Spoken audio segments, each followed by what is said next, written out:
কার্যক্রম নিষিদ্ধ আওয়ামী লীগের ৭৭তম প্রতিষ্ঠাবার্ষিকী আজ। ১৯৪৯ সালের ২৩ জুন ঢাকার ঐতিহাসিক রোজ গার্ডেনে যাত্রা শুরু করে প্রাচীন এই সংগঠনটি। এবার ভিন্ন প্রেক্ষাপটে দলটির প্রতিষ্ঠাবার্ষিকীতে কোনো কর্মসূচি না থাকলেও নাশকতা ও সহিংসতা এড়াতে রাজধানীর সহ দেশে নিরাপত্তা জোরদার করেছে সরকার। অপ্রীতিকর যেকোনো পরিস্থিতি এড়াতে আইনশৃঙ্খলা বাহিনীর পাশাপাশি স্পর্শকাতর স্থানগুলোতে মোতায়েন করা হয়েছে সেনাবাহিনী। এদিকে জুলাই গণহত্যার বিচার ও পলাতক আওয়ামী লীগ নেতাদের গ্রেফতারের দাবিতে রাজধানীর বিভিন্ন পয়েন্টে বিক্ষোভ সমাবেশ করেছে বিএনপি ও জামায়াতে ইসলামী। বিস্তারিত তৌহিদুর রহমান নিশানের রিপোর্টে। কার্যক্রম নিষিদ্ধ আওয়ামী লীগের প্রতিষ্ঠাবার্ষিকী ঘিরে রাজধানী জুড়ে নজিরবিহীন ও কঠোর নিরাপত্তা ব্যবস্থা নেয় সরকার। ঢাকা মেট্রোপলিটন পুলিশ, ডিএমপি এবং আইন শৃঙ্খলা রক্ষাকারী বাহিনীর পাশাপাশি নাশকতা ও বিশৃঙ্খলা এড়াতে ঢাকা ও এর আশেপাশের এলাকায় সেনা মোতায়েন করা হয়।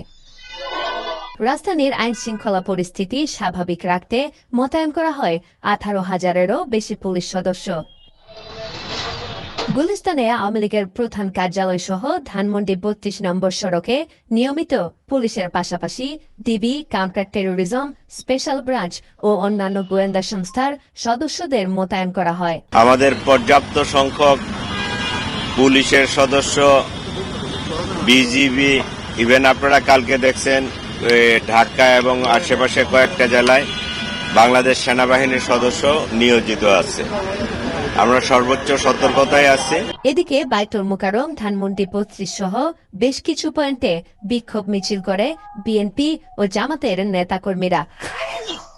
ডিএমপি জানিয়েছে, মহানগরীর প্রবেশ পথ সহ ২০০টিরও বেশি স্থানে তল্লাশির জন্য চেকপোস্ট বসানো হয়। এই নিষিদ্ধ কার্যক্রম যে দলটি, সেই দলের কর্মীরা তারা আজকে মিছিল এবং সমাবেশ বা জমায়েত হওয়ার মাধ্যমে তারা আসলে বাংলাদেশ সরকারকে একটা বিব্রতকর অবস্থায় ফেলতে চায়, আইন শৃঙ্খলার অবনতি ঘটাতে চায়। তাদের এই পরিকল্পনাকে এখন পর্যন্ত নস্যাৎ করে দিয়েছি।